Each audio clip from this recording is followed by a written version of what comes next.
Hello, Alex Lafkus here again. I'm going to tell you my take on the old school JJ special. Well, not really my take, but a little wool head variety of it. Great fly. Fished it for years out west in the fall. Caught a lot of fish on it. Back then I was doing a lot of single hook stuff. Just beads and whatever back. That was late 90s. This is actually a trout predator too. This is not the light because I don't have any of the lights right now, and this is my last of the heavy ones, and we'll just get done with it and burn it out. I'm going to show you a little different. It's not like it's really cutting edge, but I'm just going to wrap lead on the body on this one too, which does give a different action than you get when you're doing a little wool head with it.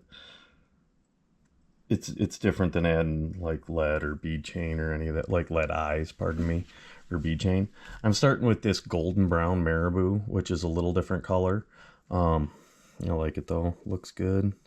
And then some, I think this is like fluorescent orange, whatever, orange, fluorescent orange, whatever, kind of the traditional JJ special type colors. I think that one had like yellow in it or something too, but whatever. Fall streamer, Western legendary fly that probably still gets fished a lot out there. It was always work, man. I don't know. I don't know why, but it seemed to. It could be a crayfish. It's kind of the right colors for that, and maybe they're molting. I know there's some serious molting that goes on in August here in Michigan, but I'm not sure that it really carries over into September. I just don't know. It very well may, and that's why they might eat it.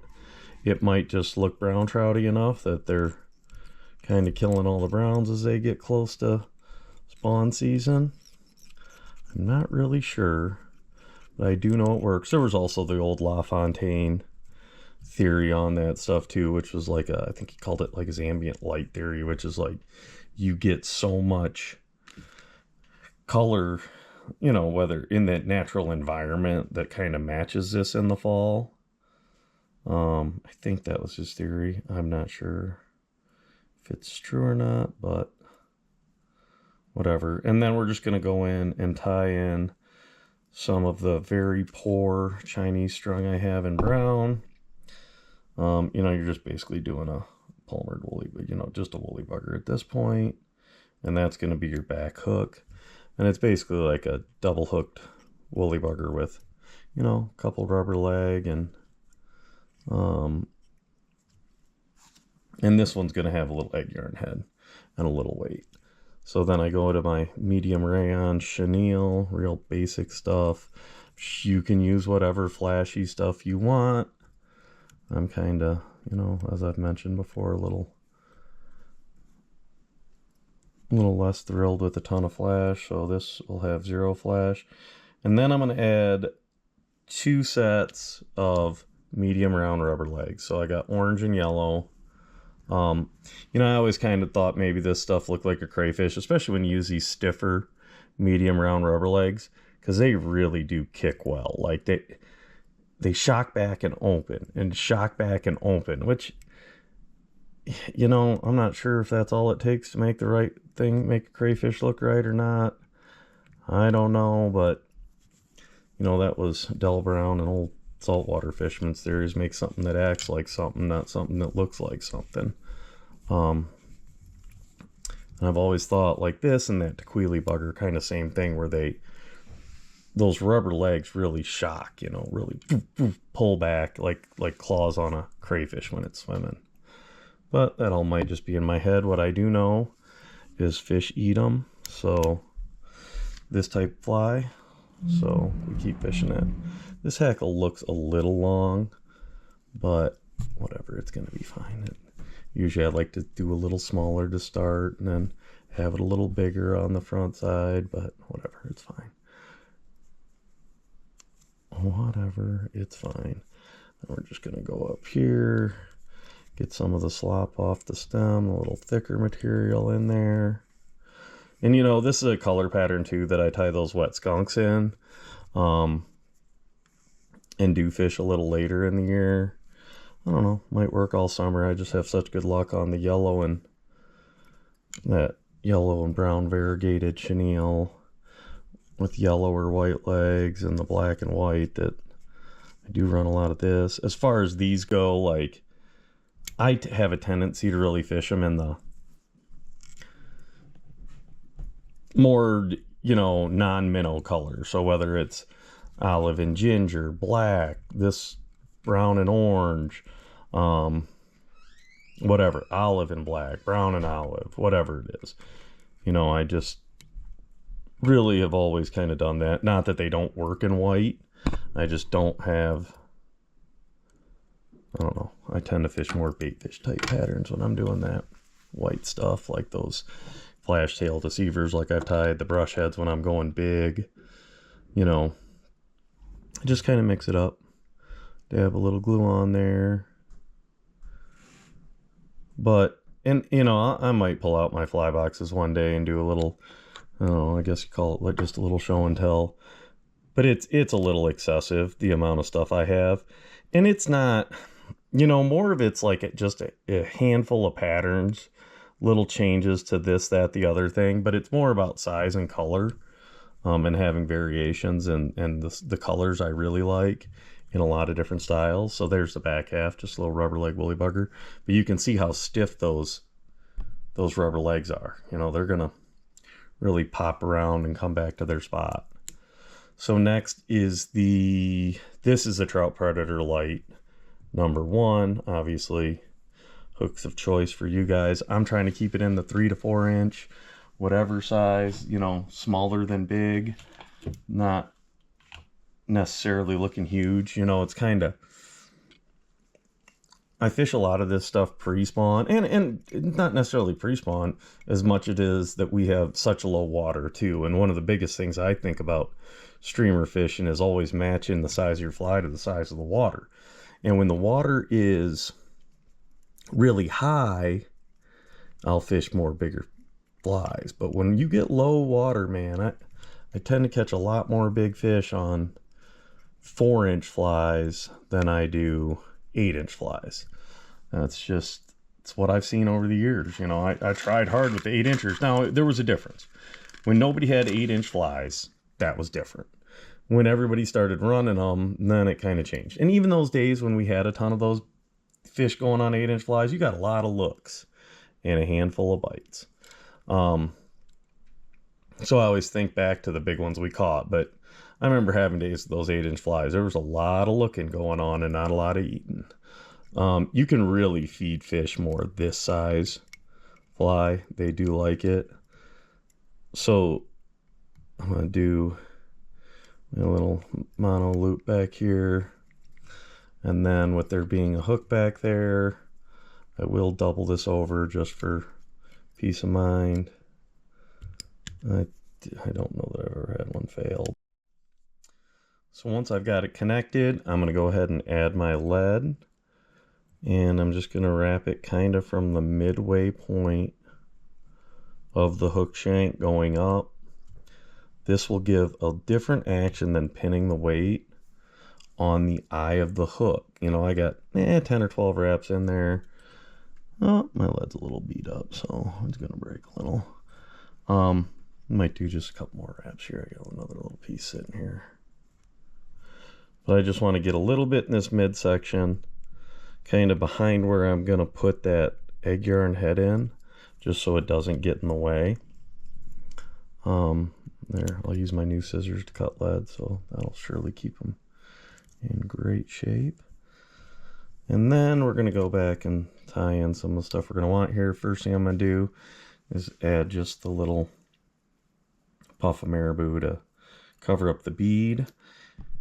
And I like the, oh, I don't know, I'll go back to that orange and just mix up that brown and orange, try to get it. There we go, something like that. Ooh, just give it a little hot orange in there. Ooh, man, looks great.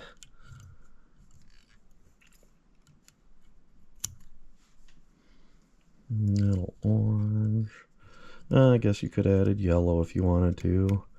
I think that original JJ Special had I think it was brown, yellow, and orange, but whatever.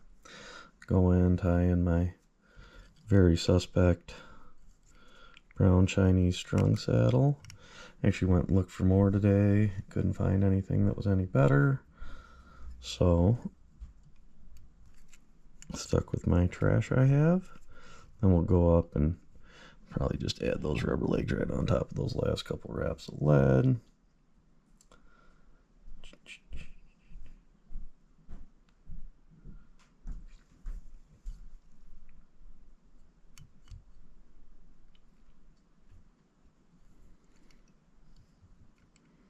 Usually try to keep them together as much as I can, just because it does make life easier wrapping all your materials up. My yellow's split on me when I was pulling them off the thing, so now I get to deal with that going up.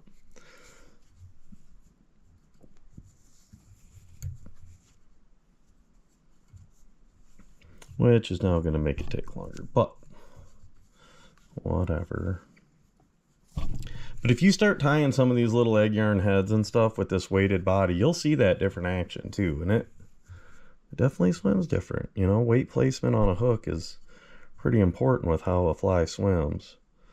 It's also how you get it to not jig and keep it up in the column a little bit better, or just different.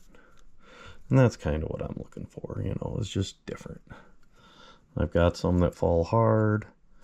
I've got some that just kind of hover. And, you know, you always got to play with it, because based on your water levels and the situation you're in, that's going to determine a lot of what you're running. You know, I find it, you know, I run a handful of patterns, like I've said before, but I do weight them very differently for different situations, because sometimes it's just, you know, it almost matters more than having a different pattern. You know, it's just, oh no, water's too fast, everything's down deeper, everything's fleeing to the bottom, ooh boy, it's super low, we need to keep things up, you know. And it also allows me, from a guiding standpoint, to put anglers in positions to succeed, because if they're one, they might have a hard time throwing a heavier fly, or two, it's they're not stripping, or say a client is landing their line with slack, then, you know, it's going to fall too fast to the bottom. But if you put them on something where it's just bead chain, and say the medium lead eyes were hitting, or the small lead eyes were hitting, go to bead chain, or just go to one with a little bit of weight in the body, you'll get a bit more play out of those flies for your clients.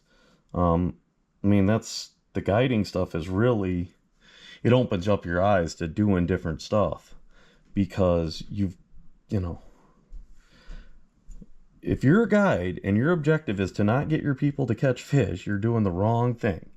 And a lot of times it's about taking your whatever you want to do and just changing it and making it work for them, fishing to their ability, not what you think. I made that mistake a long time ago, where I was like, no, this is how I catch them, and other people couldn't do it. So I'm grabbing my bug yarn, glow bug brown, and I'm gonna lay this kind of in. I cut one of the cords in half, kind of brush it out, lay it in half, kind of spread it around that hook, and then I just kind of go in there and figure eight it. Definitely not rocket science, guys.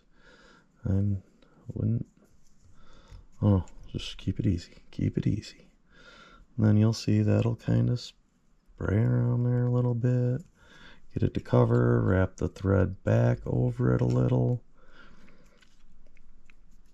so it's good and locked in. And it should be all the way around that hook chain.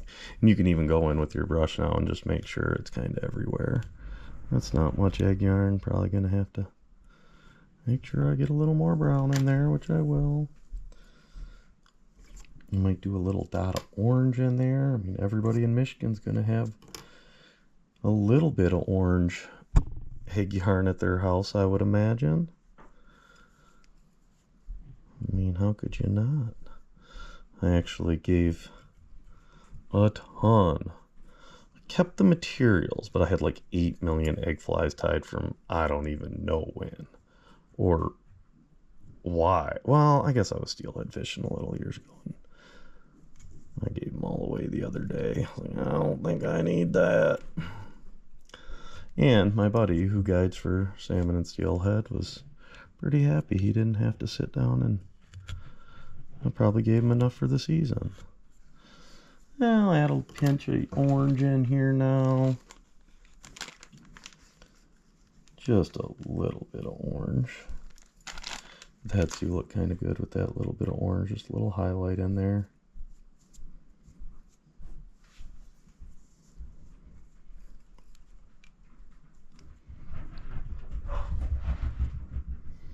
Oh man, don't know if you heard that, but the hounds are acting up. The hounds are going crazy.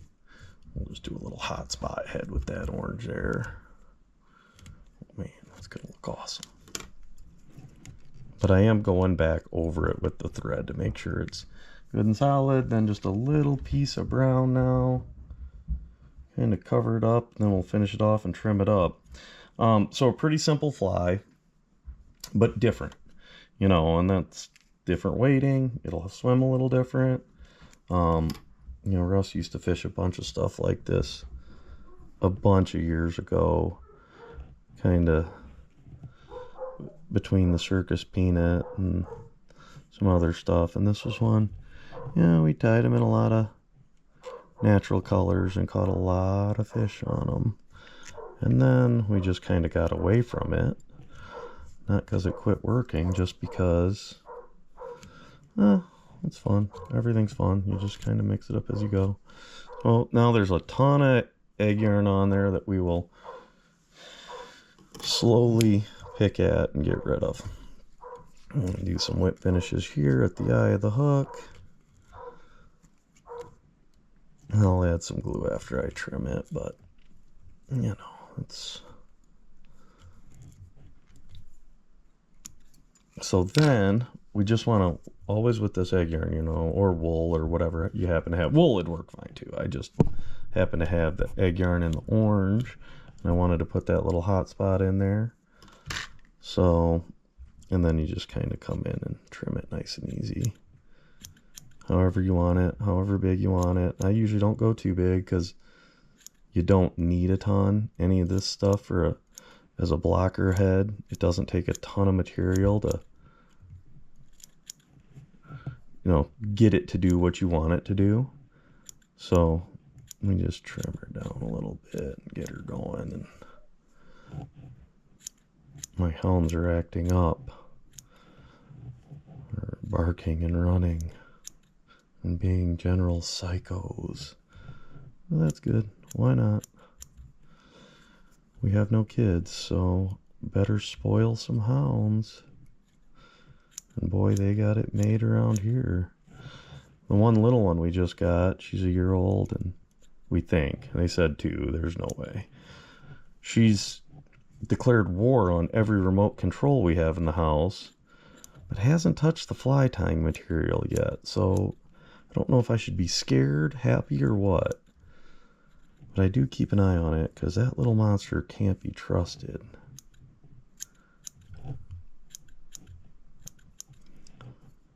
You know, I just trimmed a desired length.